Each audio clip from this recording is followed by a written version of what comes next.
Hello and welcome to the sPhil channel. The video you are about to watch is from the final seminar of a course that we taught in the spring of 2026, called Hegel and the Mechanistic Worldview. The course involved a careful analysis of Hegel's chapter on mechanism and the science of logic, as well as a series of conceptual comparisons with the science of his time, in particular with Newtonianism. The course lasted 9 weeks. During the course of those 9 weeks, we had 7 lectures and 7 seminars, followed by a guest lecture from Dr. Marina Banchetti, who delivered a veritable tour de force on the reassessment of the impact of the mechanical philosophy on the development of modern science, and we finished off with what we call a pro-seminar, which is where the students of the course have the opportunity to present their ideas that were prompted by the course to their peers. What you're about to watch is just one such of these presentations. We hope you enjoy it, and we encourage you to leave any comments. Okay. Okay. Go ahead, Bruce. It's in section. It's a section that no one writes about. It's the section and this division 2 of being in time. Section 69, part C. It's on the transcendence of the world. So it's actually disclosedness, and disclosedness consists of thrownness, facticity, existentiality, which is the future, and the present, which is fallingness, collapsingness in the new book, which is a making present, and discourse. The thing about discourse or rede, it pervades all the tenses. All the tenses are pervaded by discourse. So it's not in any specific tense. So that way you can consider it threefold. Okay. So in the section I'm talking about, he describes it as ecstatic temporality. And so this section reveals a temporal structure that is threefold with a moving center because it's all articulated. And then it's described as ecstatic temporality, which consists of 3 ecstasies. You know, he called them passions, but they're not only passions, he would say. They have a horizontal, a bounded structure. They all have a where to. And he describes the future where to as a villain. For the sake of. Another way to describe the future, he talks about it as existential. He talks about the future as the main way you can describe the future is a sein können, an ability to be, you know. So the future is actually, he would call an inverse. The future is actually a projection. And what it is your ability to be, some choice you made, some gifts you have. You're a musician, politician, or whatever, some gifts you have, and everything that you do, playing around, goes to that for your sake. And you're not only an individual, you're a Mitdasein. So right there with language and everything, you're always with others, okay?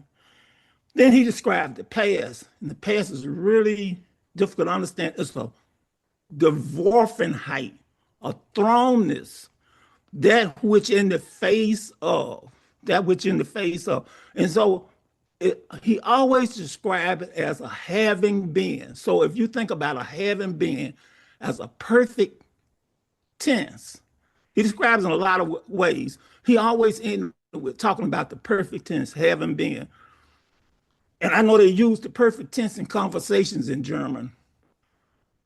And so just as a simple past, but he's not talking about that.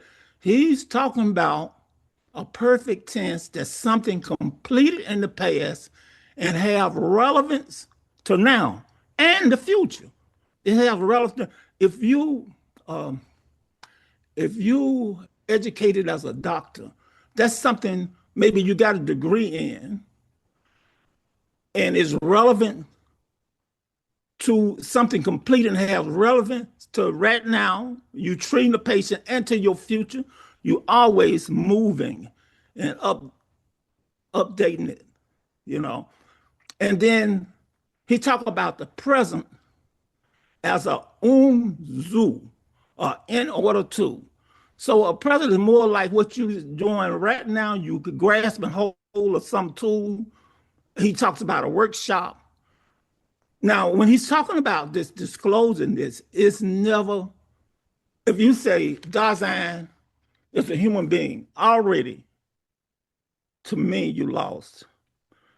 Because he's talking about something different. And he tells you in Being in Time and other books, what he's talking about is disclosedness, just being able to see something more primordial. There's a consciousness, but consciousness is something founded. Okay. And when he's talking about understanding, I heard somebody was talking about understanding, and they was talking about it, and it would sound just like the understanding that Kant was talking about, but he's not talking about that. He's talking about what I just talked about, thrownness. I mean, not he's talking about inverse projection. He's talking about your ability to be, your ability to be. So all together, and he talks about it in another book too. He talks about it in what is called the Grundbegriff der Metaphysics. He talks about it in the fundamental concepts of metaphysics, but he's talking about it as he's making his way to these passions, he called it an entrancement, these threefold, he called it as a entrancement, and he makes his way to it through boredom, three forms of boredom. Being bored by something, he talks about a train station where you get there too early and now you're trapped. He's talking about another kind of boredom, being bored with something. You set forth a little segment of time to go to a party because you have time. And then he's talking about boredom. It is boring for one. And that comes directly from being. And that's where you get into this entrancement. Just read it. And then when I'm just talking about boredom, that's in a book in section 3132 in basic concepts, and in German is the Grundbegriff, their metaphysics. And so I'm going to end it there before I really mess it up. Yeah. Okay, Bruce, thank you. That was a very nice summary of ecstatic temporality. Okay. Thank you. Is ecstatic temporality, I mean, I've never read Heidegger. Mm-hmm. The book is called Being in Time, and you were talking a lot about time and being. Yeah. Is ecstatic temporality a central notion of the book? Yeah, it's existence. Now, he's not talking about the time we're talking about that Aristotle talks about. I think he says, start with Aristotle. That's within timeness. And that's the last chapter, Being in Time. That's chapter 6 in the second division. And within timeness, he called it's inauthentic time, and it's derived. And it's, how would you say it? He calls it waiting, and it's not expecting, because waiting comes first, and you can only expect if you wait. And he talked about this, the first time we notice is the sun. We have to wait till the sun come up. Not now, but back then, before you can start working, before you can really see, you can plow the field or whatever you're gonna do. You wait for you're waiting. You notice time first, and how would you say it in the sky? in Himmels or whatever. And that's where you first notice time. But that's within time. That's the right. The first kind of time is the time that you are the time. You are the time you had a beginning. You born. You always live as born, and you die. And your death is you running ahead to your death in authentic time. It's a kind of forlaughing, a running ahead. That's what it is. It's running ahead, and that's authentic time. And inauthentic time is waiting. And in authentic time, you remembering, you remember. It's a like a It's like a something like a repetition or something like that. You reinterpret the past. You getting something authentic from the past, and in authentic time, it's a waiting that's you forget, because if you don't forget yourself, you can't work. Like, think about hammering. You're gonna hit your finger. You always forgetting yourself, and you just concentrating on the work. That's authentic time. It's not a remembering. Yeah. Okay, thank you. Would anyone like to ask anything?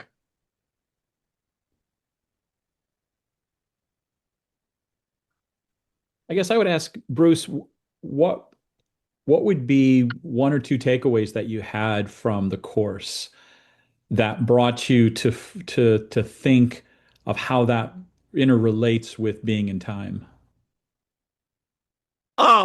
Nothing.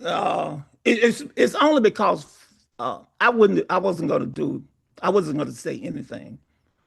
But only thing that got me to say anything, Philip said something about a syllogism with a moving center. And that made me think about being in time. And that section, all through it, we exist factually. And it made me talk about this ecstatic temporality, this threefold ecstatic temporality. And I mean, not Philip, but Achilles. He mentioned that, and that's why I said something. Otherwise, I wouldn't say anything. Well, thank you, Bruce, because the syllogism, absolutely. I'll be talking about syllogism as well. So, and Hegel thinks everything's a syllogism. So thank you for that. Yeah, you're welcome.